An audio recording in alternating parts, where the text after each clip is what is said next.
All right, Shalom. First off, give all praise, honor, and glory unto Yahweh, by Hashem Yahweh Shai, by Hashem Makar Kadash. Double honors to the apostles and elders of GMS. Salutes and honors to the elect.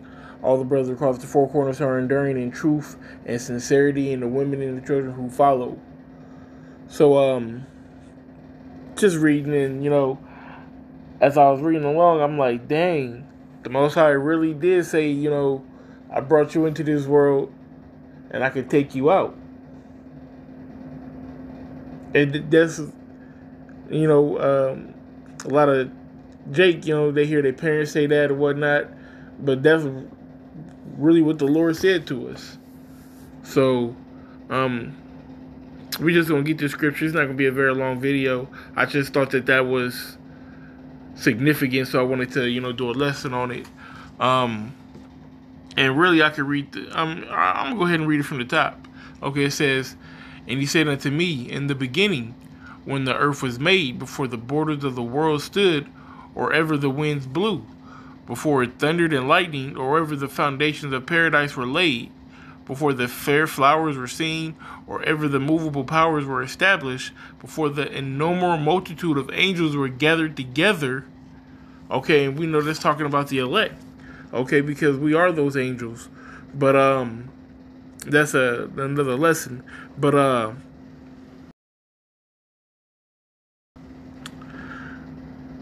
and that's why, we already brought it up. It mentions in Revelations, it mentions the innumerable multitude. Okay, that's a parallel to that. It says, "Or ever the heights of the air were lifted up, before the measures of the firmament were named, or ever the chimneys of Zion were hot, and the earth of present years were sought out, or ever the inventions of them that now sin were turned, before they were sealed that had gathered the faith for a treasure." Before they were sealed that had gathered that have gathered faith for a treasure. Who is that talking about? That's talking about the elect. Okay? So even before the elect were sealed and all of that, what did it say?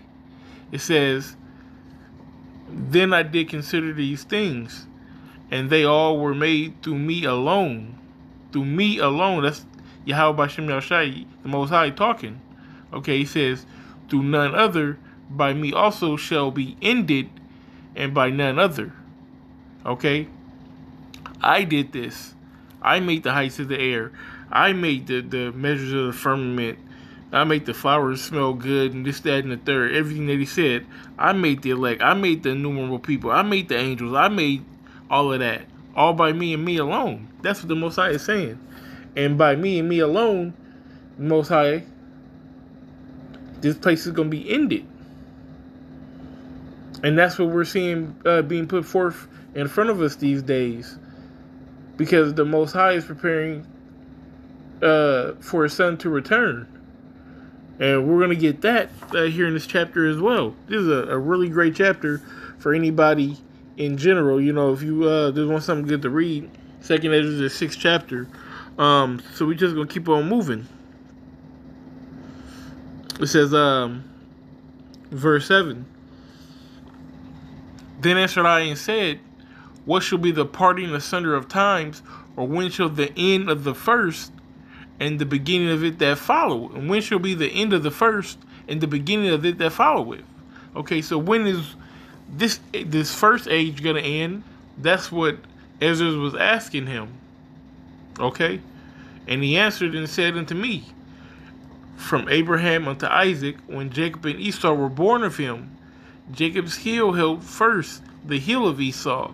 Okay, that was a sign. If you go back and you read in Genesis, when Esau was born, Jacob had his leg. Okay, they were struggling within the womb. They were fighting within the womb, which is also spiritual, because we've been fighting since we've been in the womb and out of the womb since. That's how it is. That's always going to be. Okay, we're going to have that hatred for one another.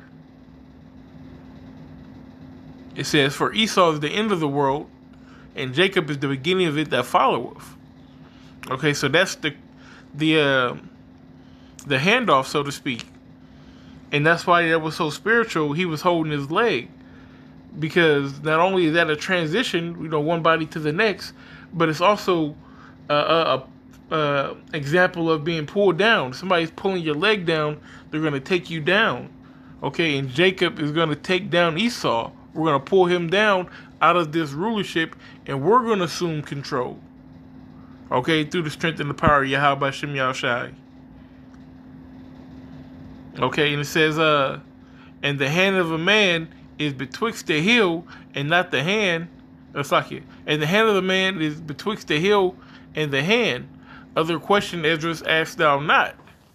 Okay, so like I said, also, we were going to get that Yahweh Shai is going to come back and he's going to take this place. So we're just going to jump down to, I'm going to start at 17. It says, and it happened that when I have heard it, I stood upon my feet. What's it? This get back up. Let's start back up a little bit. Verse 13. So he answered and said unto me, stand up upon thy feet, and hear a mighty sounding voice, and it shall be as it were a great motion, but the place where thou standest shall not be moved. And therefore, when it speaketh, be not afraid, for the word is of the end, and the foundation of the earth is understood. Okay. Also, Yahweh Shai is known as the word. Okay. It says, and why? Because the speech of these things trembleth, and is moved, for it knoweth that the end of these things must be changed. Because the end is coming, basically. All right. And it happened, and when I had heard it, I stood upon my feet and hearkened, and behold, there was a voice that spake, and the sound of it was like the sound of many waters. Now, who does that sound like? When you go into Revelations, it says what? That he had the voice of many waters, and he had feet like fine brass. It's talking about Yahweh Shai, the one who the world ignorantly calls Jesus Christ. It says, and it said, behold, the days come that I will begin to draw nigh, and to visit them that dwell upon the earth. Who's going to come to visit? Okay, who's making that second coming? Or Yahweh Shai. Okay, so it says, verse 19, and I will begin to make an inquisition of them, that they be that have hurt unjustly with their unrighteousness, and when the affliction of Zion shall be fulfilled. Okay, so all these wicked laws, all the abominations that have been done in the midst thereof, okay, everything that we've gone through, we're going to get a recompense for that, okay? This so-called devil, or the so-called white man, he's going to go down. He's going to have to pay for all his actions, all his crimes, all right? This is the end. The Most High said, I brought you in and I'll take you out. Only I can bring you in, only I can take you out. And that's what he's going to do. He's going to come back, and he's going to take them out. And he's going to place us upon our throne where we deserve to be as a people, as a nation. All right, so with that being said, I give all praise, honor, and glory unto Yahweh, by Hashem Yahweh Shai, by Hashem Rakakadash, the bonus to the apostles and elders of GMS, salutes and honors to the elect, all the brothers across the four corners who are enduring in truth and in sincerity, and the women and children who follow. Shalom.